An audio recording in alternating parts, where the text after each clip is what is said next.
Andre Santos, wonderkid Chelsea yang pimpin timnas Brasil lolos ke Piala Dunia U20 2023 di Indonesia. Menpora usul Argentina dan Portugal jadi lawan timnas Indonesia U20 di mini turnamen. Ada klausul menit bermain, keputusan tepat Marcelino Ferdinand gabung KMSK Deinze.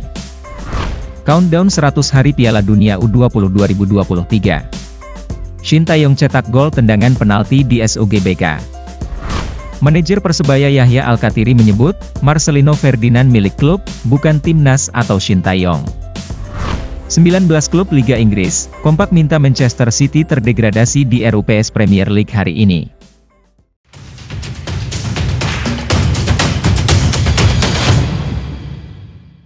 Timnas Brasil U20 lolos ke Piala Dunia U20 2023 yang digelar di Indonesia.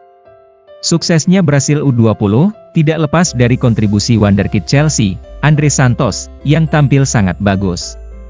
Laju Brasil pada babak kualifikasi Piala Dunia U20 2023 bisa dibilang sangat mulus. Sebab, mulai dari fase awal hingga putaran kedua, tim racikan Ramon Menezes tidak pernah tersentuh kekalahan. Brasil U20 tampil luar biasa sepanjang babak kualifikasi Piala Dunia U20. Dari 7 laga yang dimainkan, Brasil hanya sekali gagal menang. Brasil menang 6 kali dan sekali imbang. Dari 7 laga tersebut, Brasil mampu mencetak 17 gol dan baru kebobolan 4 kali. Nah, 5 dari 17 gol Brasil sejauh ini datang dari aksi Andre Santos. Nama yang harusnya sudah cukup populer karena baru saja dibeli Chelsea dengan harga 12,5 juta euro, pada bursa transfer Januari 2023 lalu. Menpora Zainuddin Amali, mengusulkan agar timnas Indonesia U20, mendapatkan lawan uji coba yang tangguh, saat menggelar mini turnamen internasional di tanah air. Ia ingin lawan tangguh itu, seperti Argentina dan Portugal. Apalagi kedua negara itu sudah dipastikan tidak lolos ke Piala Dunia U20 2023, sehingga mungkin bersedia datang apabila diundang. Kita ambil sekalian timnas yang kuat agar anak-anak timnas Indonesia U20 bisa mendapatkan atmosfer bagus. Kata Zainuddin Amali, dilansir dari Antara, mudah-mudahan, dengan lawan yang bagus, performa timnas kita semakin meningkat, tambahnya. Mini turnamen internasional, rencananya akan digelar pada 17, 19, dan 23 Februari 2023. Turnamen ini sebagai persiapan menghadapi Piala Asia U20 2023 dan Piala Dunia U20 2023. Marcelino Ferdinand bergabung dengan klub kasta kedua Liga Belgia, KMSK Deinze. Keputusan ini dianggap tepat karena adanya jaminan menit bermain. Octavianus Fernando, kakak dari Marcelino Ferdinand, menyebutkan bahwa kontrak sang adik di Deinze itu mencantumkan mengenai menit bermain. Ada klausul soal menit bermain. Intinya, kami memilih yang menurut kami menjadi yang terbaik untuk perkembangan dan potensi bermain. Harapannya bisa meningkatkan kesempatan bermain, ujar Octavianus. Sebenarnya bagus kalau dia dapat wadah di kasta tertinggi. Namun, ada pertimbangan lain. Jadi, waktu 1,5 tahun itu harus bisa jadi proses adaptasi. Harapan kami, Marcel bisa beradaptasi dalam waktu yang tidak lama, ungkap pemain yang akrab disapa Ovan itu. Proses itu perlu, ada adaptasi. Bersama KMSK Deinze, nanti Marcel bisa lebih berkembang di lingkungan baru. Setelah itu, mudah-mudahan Marcel bisa makin meningkat dan mendapat kesempatan lebih baik, tambahnya. Klausul ini tak lepas dari apa yang pernah dialami oleh Egy Maulana Fikri, saat mengawali karirnya di Eropa bersama klub Polandia, Lechia Gdansk.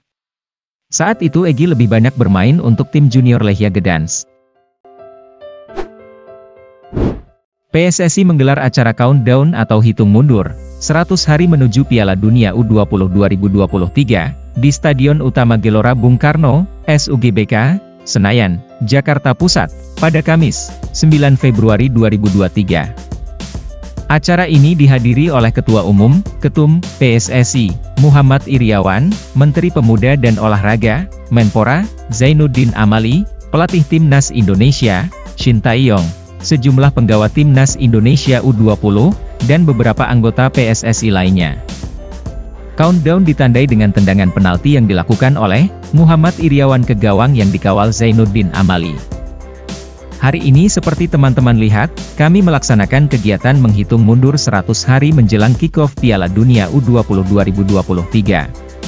Kami persiapkan semuanya dengan matang, dengan maksimal, ujar Muhammad Iriawan.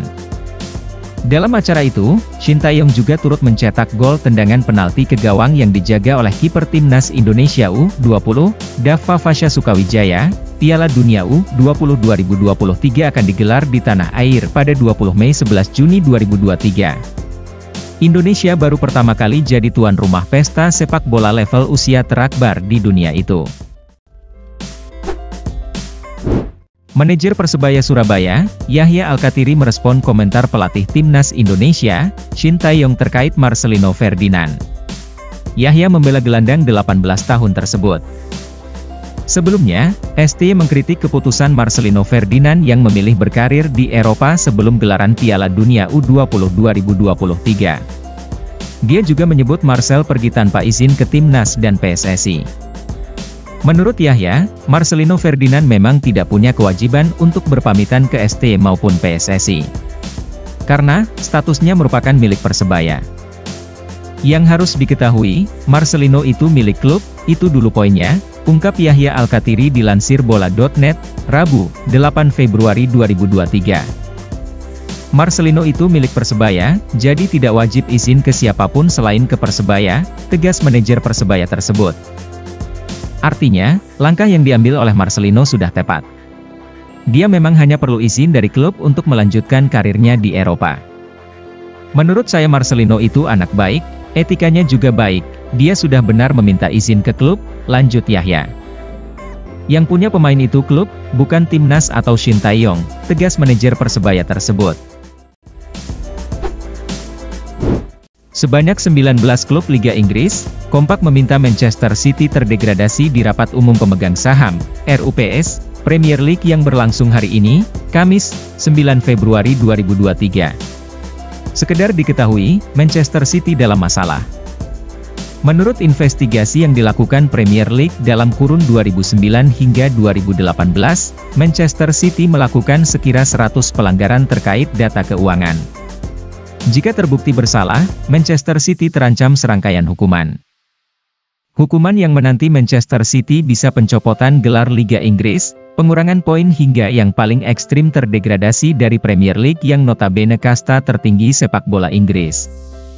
Sesuai pemberitaan dari The Sun, hari ini akan digelar RUPS yang melibatkan 20 klub Liga Inggris dan operator kompetisi, Premier League. Dalam pertemuan nanti, tidak ada agenda membahas potensi Manchester City terkena hukuman. Namun, melihat perkembangan panas yang terjadi akhir-akhir ini, 19 klub lain bisa saja mendorong Premier League mengeluarkan keputusan tegas, tentunya jika The Citizens terbukti bersalah. Manchester City hari ini akan masuk ke ruangan bersama klub-klub Premier League, yang menginginkan mereka dikeluarkan dari kompetisi, tulis The Sun. Pertemuan akan dilakukan selama 2 hari, yang mana diikuti 20 klub dan perwakilan Premier League. Siapapun yang menjadi perwakilan Manchester City di RUPS hari ini, harus siap mendapat sambutan dingin dari klub Premier League lain, yang menuntut mereka terdegradasi jika terbukti bersalah. Nah, itulah berita olahraga kita hari ini. Terima kasih, sudah nonton IAA.